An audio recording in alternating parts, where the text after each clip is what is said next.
kuna swali limeulizwa kwamba ikiwa mtu ameoa mke wa pili na kisha yule mke wa pili hakukubali ukewenza, akamwambia mume, bwana, mimi sikubali ukewenza, yani sikubali mitara, nipe talaka yangu. Mume akamrai kwamba simpe talaka,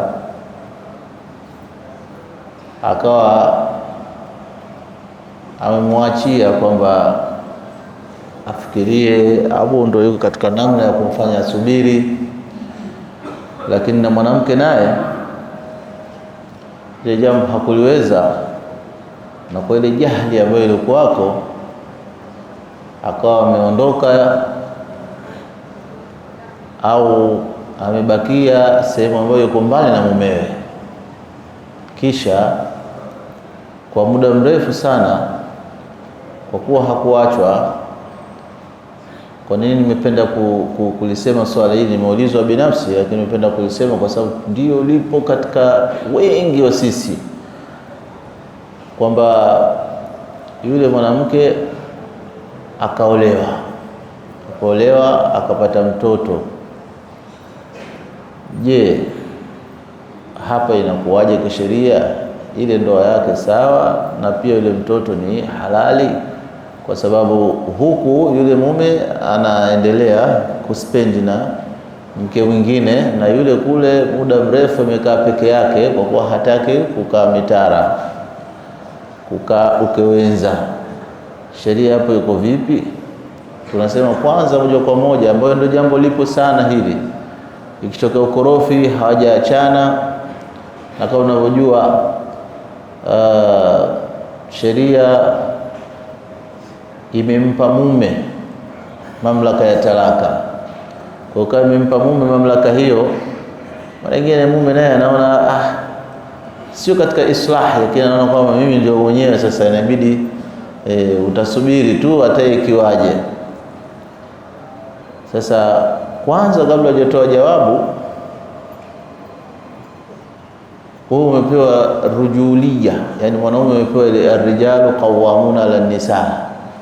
Ile ar-rujulia uliopewa wewe ina ugumu wake nini? Ile qiwama, kwamba sasa wewe ndio wa kutengeneza majambo na kuyaweka sawa. Isichukuliwe tu kwa sababu kwamba wewe ndio ar-rijalu qawwamuna, wenye nguvu, basi mimi nitafanya tu kwa sababu ni ar-rijalu qawwamuna sala. Kuna wakati utumie hikma, umepewa nguvu hiyo, kuna uzito mkubwa. Kwa unaangalia mazingira yalivyo. Je, panawezekana kufanya hili? Je, consequence yake nikifanya, yani result itatokea ipi?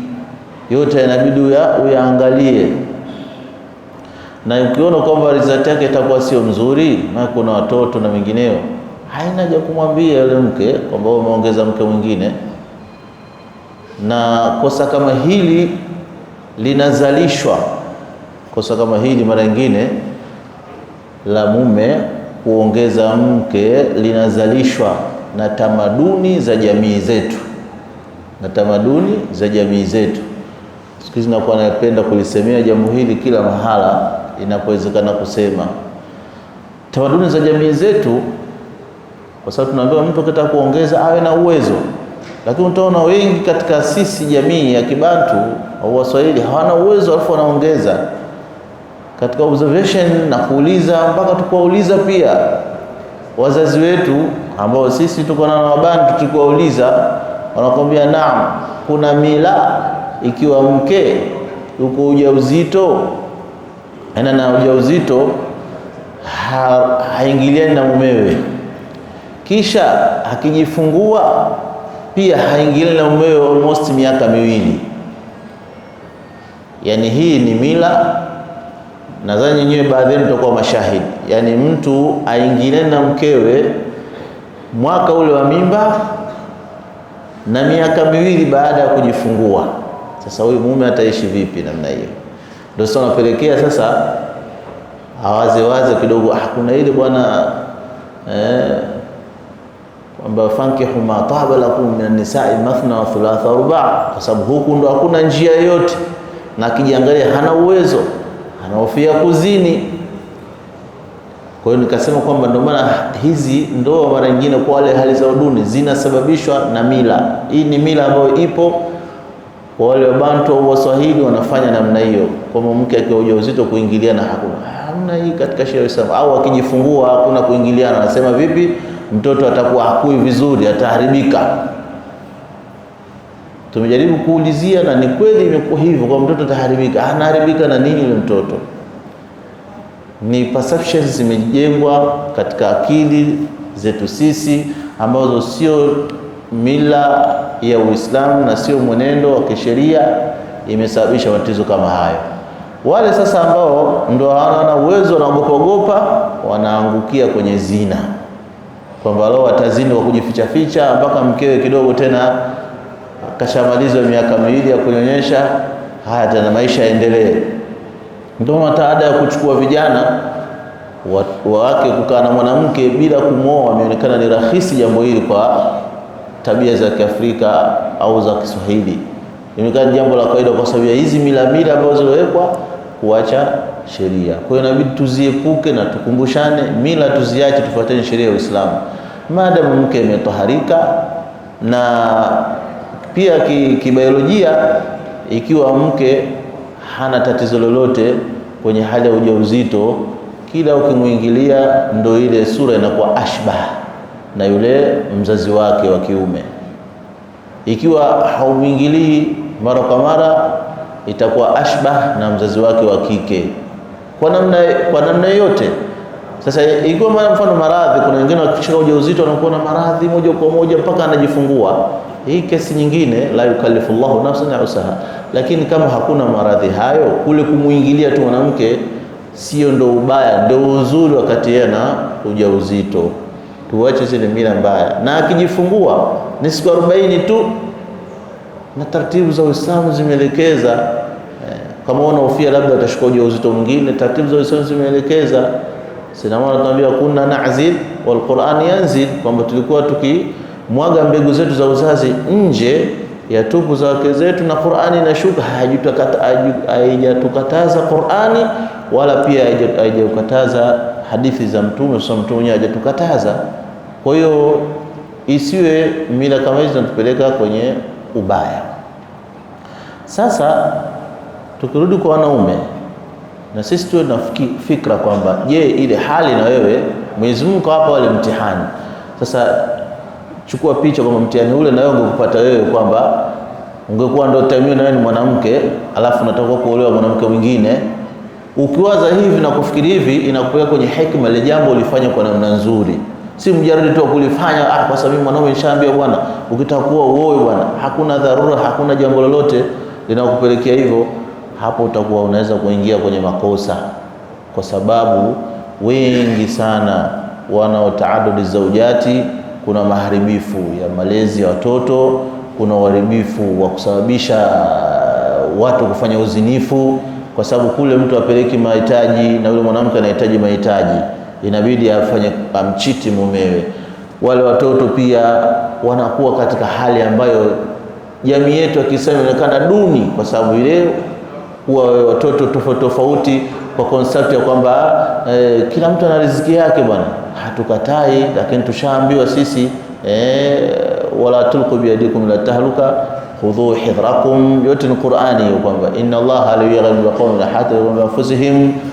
Kwa nini Uislamu umeweka kwamba haulaini kamilaini, kwamba mama asubirie miaka miwili ya kunyonyesha, kwa sababu ipatikane nafasi kuweka utaratibu wa watoto wao kwamba ndo nawazaa naweza kuwalea.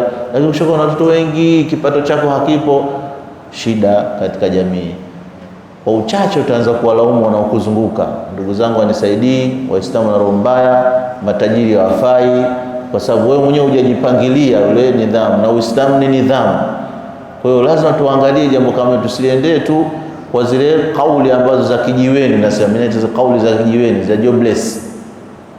kwamba ukiwa mke mmoja maana kama mama yako, si bendera ya chuma ipepei, yani maneno ambayo ghairu dini, yani sio ya kidini, yani maneno ambayo ya hawai shaitani, kwa sababu kullun muyassarun ma khuliqa lahu, kila mmoja Mwenyezi Mungu anampekesha vile alivyoumbiwa. Wako wanaume hata ukiwapa wanawake wanne hawatoshi, watataka zaidi na zile ziada. Wako wanaume hata huyo mmoja mwenyewe hamwezi. Ndio maumbile Mwenyezi Mungu ametumba namna hiyo, lakini zimewekwa zile hawali au option katika Uislamu ili kutengeneza maisha yetu pale kwenye emergency isiwe tatizo na shida. Sasa nirudi katika kulijibu swali kwamba huyo dada yetu aliyofanya namna hiyo, kwamba ndoa yake kwanza haipo kwa sababu alikuwa bado ni mke wa mtu. Ndoa yake haipo kwa sababu alikuwa bado ni mke wa mtu, na kwa kuwa hakujua hilo ndio ameingia kwenye tukio baya zaidi, kwa maana naona yeye alichofanya ni sahihi kwa sababu ametengwa muda mrefu, miaka 2 si 3. Kwa hivyo nao itakuwa ajue sheria, kwa kuwa mumewe kwa muda kama huo hakufanya swala lolote na hajakubaliana naye, aende kwenye qadha, kwenye hukumu, ambe jamani, mimi mume wangu ameongeza mke na mimi kukaa ametala siwezi, kwa hiyo nataka aniache. Kwa hiyo atanasihiwa, ikiwa zile nasaha hajazikubali ataitwa mume, ataambiwa bwana, kutokana na hali kama hii, moja ya mawili, ima umwache au uweze kutafuta njia yoyote ya kutangamana na mwanamke, lakini haifai kufanya hivi. Itakuwa anashauriwa kwa namna nzuri, yataamua pale, bwana, mimi ndo siwezi, mke wangu huyu kuna maslaha, kuna huku kuna hivi, huyu mke wangu mkubwa siwezi kumwacha na hivi, lakini sasa mazingira yashakuwa ni haya, utaenda kusababisha mabaya, amwache au kadhi anapitisha talaka.